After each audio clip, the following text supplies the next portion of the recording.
let's see what's going on. You know, this is probably one of the craziest things this year that has happened in streaming. Probably one of, but not the worst. Minor! But it's certainly getting treated that way.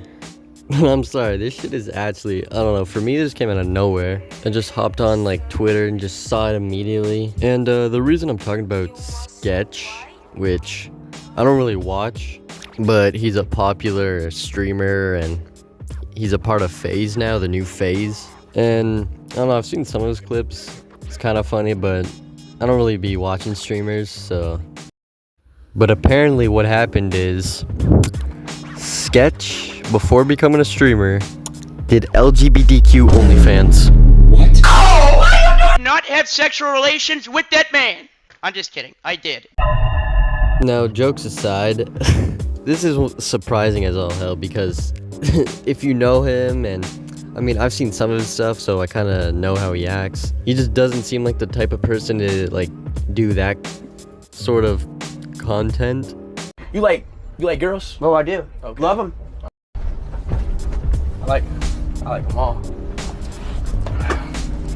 And as you may have guessed, this shit has blown up. Apparently some people have actually seen some of his videos. What the fuck? Which seems a little gay.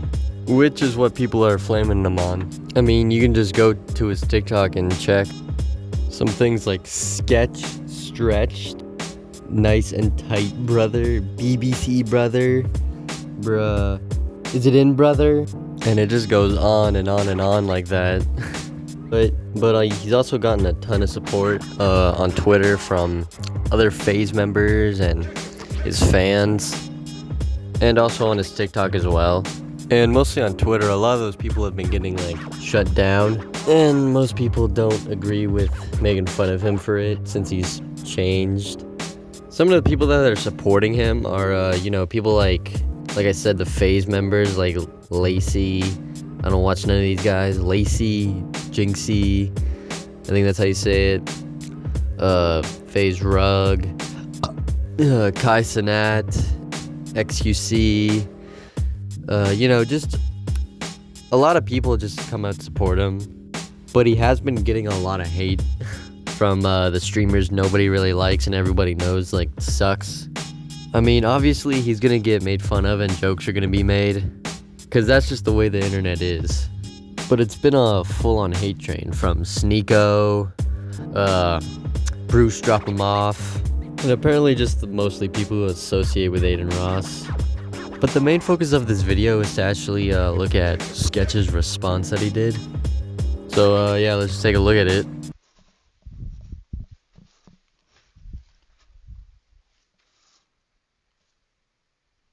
Elephant in the room, I got a haircut. Wasn't planning on doing this today, but I guess so. Okay, I'll start from the top. Look at this, open and honest. That was me. I have relationships with women and sex with men. And I got news for you. That means you're gay. I'm sorry, okay? Listen, it's the internet, there's gonna be jokes, okay? I'm just entertaining, alright? But him just coming straight out and saying it was him and just coming forward is pretty admirable. And it's something that a lot of YouTubers just wouldn't do. Besides, Sketch is pretty successful and, well, I'm not yet, so it doesn't really matter how many jokes I make because he's still always gonna be on top, alright? That was me. It's okay, though. I will tell you what. Okay. 2 years ago, I did some stuff. I'm sorry if you've seen some of the stuff. You know, I'm a changed person.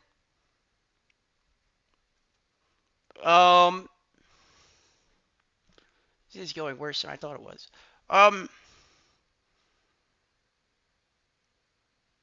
So 2 years ago,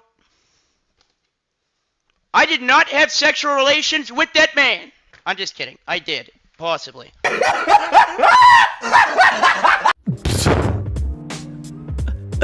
I'm sorry, that was pretty good. You can tell he's trying to, I don't know, I feel like you can tell he's trying to keep his composure and try and make it as entertaining and make it seem like it hasn't been bothering him. And you can see him kind of break out of the character for a little bit when he says this isn't going as well as I thought or something. Even though I'm not a sketch watcher, I haven't watched any of his stuff, I do wish him the best. And I'm sure that he'll overcome this. Catch out of the bag. It's okay. What else do I have to say? I don't know. Thank you to all my people that have been sticking up for me. I understand if you're mad. Shit hit the fan. I don't go on Twitter. I deleted. No, I'm just kidding. I didn't delete Twitter. I have been cautiously avoiding it. It's like fucking landmines everywhere I go. Okay, I was dealing with some addiction problems. A couple of them. But no excuse there. What I guess. Just trying to give you some background here. What else was I gonna say? Yeah, that was me. I fucked up. I won't do it again. You can tell that he's just really going through it and doesn't really know what to really say. And a lot of people have just been wondering like why he's been apologizing, and I think maybe it's because a lot of kids watch him and he probably knows that this could like affect that. And it's just really sad to see. Plan A was, and I will say candidly, was to probably probably to call it quits if this ever came out. But some people saved me. Shout out Banks. Shout out my parents. Like, shout out y'all. Like, I fucked up, but I'm changed. Yeah, that's about it though. Like, my original plan was there's two things. One, either be delusional and think it's never gonna come out, or two, what's the plan after? The plan after was not very good. If I was alone and I was at my house, I probably wouldn't be talking to you right now. This is probably one of the most genuine videos on the platform I've seen. And while I haven't added the entire video, you basically get the point. I can't really imagine what he's going through, but to just like have that out there when you really didn't want it to, when you've changed, and even thinking about, you know, passing yourself away, it probably is hard for him, and yeah. Don't take anything I put in this video to heart, even though you're probably never going to see this or anyone. That's basically all I got to say on the situation. So yeah, subscribe, like, subscribe, please subscribe.